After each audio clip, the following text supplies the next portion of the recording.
Hello. In just a few weeks' time, I will be running a half marathon. Yes, me, Tom Edkins. My rigorous training schedule is already well underway. Time to carbo load. No. And during my preparation, I've realised that discipline, endurance, physical and mental stamina are all qualities that I lack. Yeah, I'm a jogger. I'm cram, I'm a vet, I'm unstoppable. Jesus, is that a stitch? I think I'm gonna puke. I'm literally gonna die. I told my mum I was running a half marathon, and when she'd stopped laughing, she dug up my old school sports reports to see if they could offer any words of encouragement.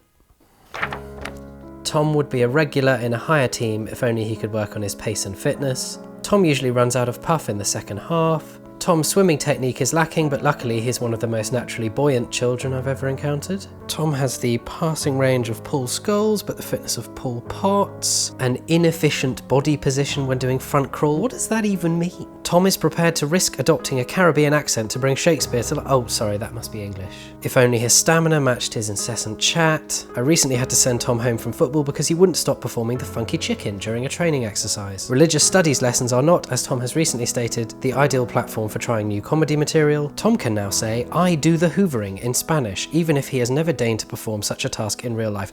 Okay, we're getting sidetracked, but you get the point. I am not built for endurance. It's going to be hard. But I'm determined to beat my critics and run all 21 kilometres of the Richmond Half Marathon on the 3rd of November. Now for the serious bit. I'm asking for your help to raise sponsorship money for BEAT, the UK's eating disorder charity. Sadly, many of us know someone who's had an eating disorder, but it's not the kind of thing we often talk about openly. Despite growing awareness of things like anxiety, depression, and other mental health issues, these are conditions that are still widely misunderstood and often stigmatised. And while there is increasing and welcome focus on eating disorders in men and older people, the uncomfortable truth is that this is a form of mental illness that still overwhelmingly affects young women aged 12 to 20. Perhaps because that's an awkward thing for society to face up to, we don't often have enough public conversations about the physiological, genetic, mental, and of course social causes and very real and sometimes life-threatening symptoms of eating disorders. This is where the charity BEAT come in. They support cutting-edge research into eating disorders. They offer personal and group support 365 days a year to sufferers, and they go into schools, workplaces, and even the medical profession to increase awareness and understanding of these conditions. This is a cause very close to my heart, and I'd be sincerely grateful for any help you can offer.